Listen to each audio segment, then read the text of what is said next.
నమస్కారం. తెలంగాణ రాగానే ముఖ్యమంత్రిగా కేసీఆర్ కాకుంటే రాష్ట్రం పరిస్థితి ఈ స్థితిలో ఉండేది కాదనేది నా అభిప్రాయం. వచ్చిన ఒక సంవత్సరంలోనే కాంగ్రెస్ ప్రభుత్వం మీద విఫలం చెందిందంటున్న కేసీఆర్ గారు అన్ని రకాల వైఫల్యాలకు కారణం మీరే.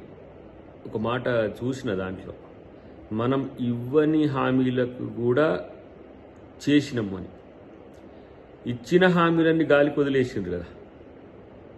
దళితుడిని ముఖ్యమంత్రి చేస్తా అనే దగ్గర నుంచి ఉద్యోగాల నుంచి మొదలు పెడితే ఏ విధంగా మీ మేనిఫెస్టోలో ఉన్న అంశాలన్నీ పక్కన పెట్టి గొర్రెలు, బర్రెలు, పందులు ఇట్లా బీసీ నాయకులందరూ కూడా ఆశ్చర్యపోయే విధమైన పథకాలు చేసిండ్రు మీరు.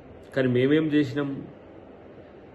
బీసీలకు స్థానిక సంస్థల్లో రిజర్వేషన్ల కోసం చట్టం తెస్తున్నాం. 10 సంవత్సరాల్లో మీకు ఆలోచన రాలే. ఎస్సీ వర్గీకరణకు సంబంధించి నాంచిండ్రు మందకృష్ణ మాదిగ గారిని జైల్లో 2 సార్లు పెట్టిన చరిత్ర మీరు. వచ్చిన ఒక సంవత్సరంలోనే మరి కాంగ్రెస్ పార్టీ చేస్తున్నది. అంతేకాకుండా ఇచ్చిన 6 గ్యారంటీల్లో ఈరోజు 5 గ్యారంటీలు మ్యాక్సిమంగా ఈరోజు కంప్లీట్ అవుతున్న పరిస్థితి మీ కళ్ళకు కనబడట్లేదు.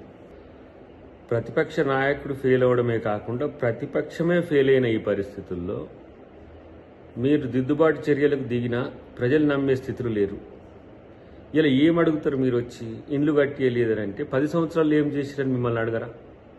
ఉద్యోగాలు ఇవ్వలేదంటే ఉద్యోగాలు ఎందుకు ఇవ్వలేదు 10 సంవత్సరాలు మిమ్మల్ని అడగరా? ఇలా నిధులకు సంబంధించిన అంశం వస్తే 7 లక్షల కోట్ల రూపాయలు అప్పులు చేసిండ్రు 10 సంవత్సరాల్లో. సగటున ఏ విధంగా మీ అప్పుల రేంజ్ ఉందో చూసుకోండి.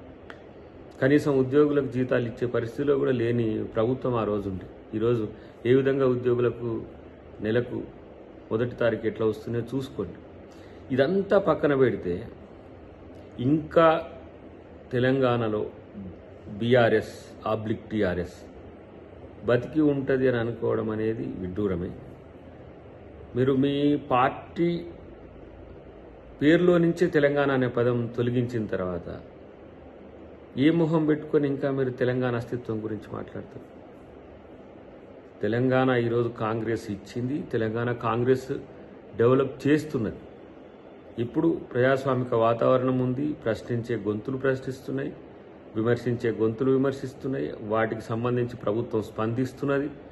ప్రజలు కూడా సంతోషంగా ఉన్న క్రమంలో మీరొచ్చి ఇంకా ఉన్న కల్చర్ను మరీ నాశనం చేసే స్థితికి తేకండి అనేదే మేము చెప్తున్నాం మీకు.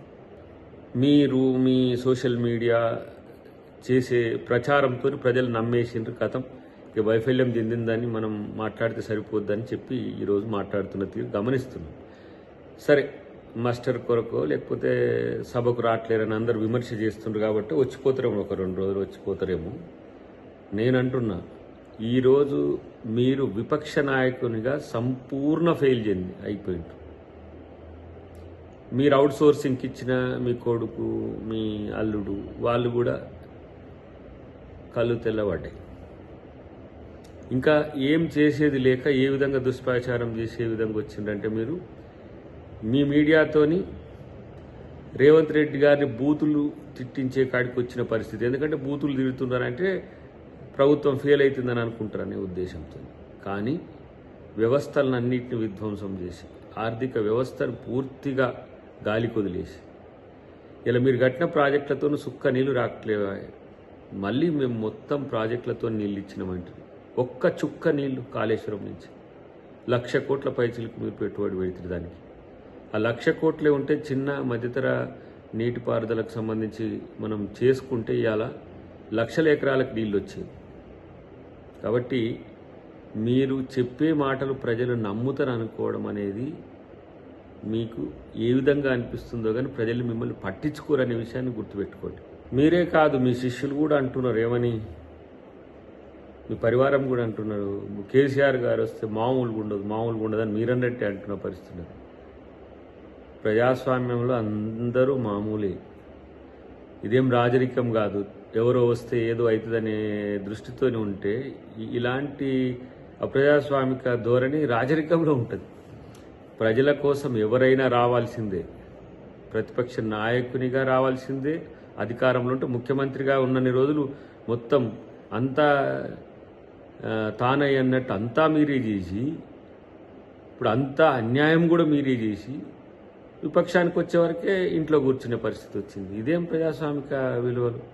కాబట్టి ఇవాళ అధికార పక్షం చాలా జాగరూకతతో ప్రజా కోణం నుంచి ప్రజల ఆలోచనలకు రూపమిచ్చే విధంగా ఇలా ముఖ్యమంత్రి గారు ఇలా ఈ రాష్ట్రంలోనే కాదు 29 రాష్ట్రాల్లో ఒక మంచి పేరున్న నాయకునిగా తెచ్చుకుంటున్నాడు. చూడండి, బీజేపీయేతర ప్రభుత్వాల్లో ఇవాళ అత్యంత క్వాలిటేటివ్ అడ్మినిస్ట్రేషన్ ఇస్తున్నది తెలంగాణ ప్రభుత్వం, రేవంత్ రెడ్డి గారు. కాబట్టి వారిని చూసి జెలస్గా ఫీల్ కాకండి. మీరు వచ్చి సభకు వచ్చి విలువైన సూచనలు లేకపోతే సమస్యలు అవన్నీ తీసుకొస్తే మంచిది, కానీ వస్తే నన్ను అట్లా అంటారు ఇట్లా అంటారు అని చెప్పి తప్పించుకుంటే మాత్రం ప్రజలు మిమ్మల్ని పట్టించుకోరనే మాట గమనిస్తే మంచిది.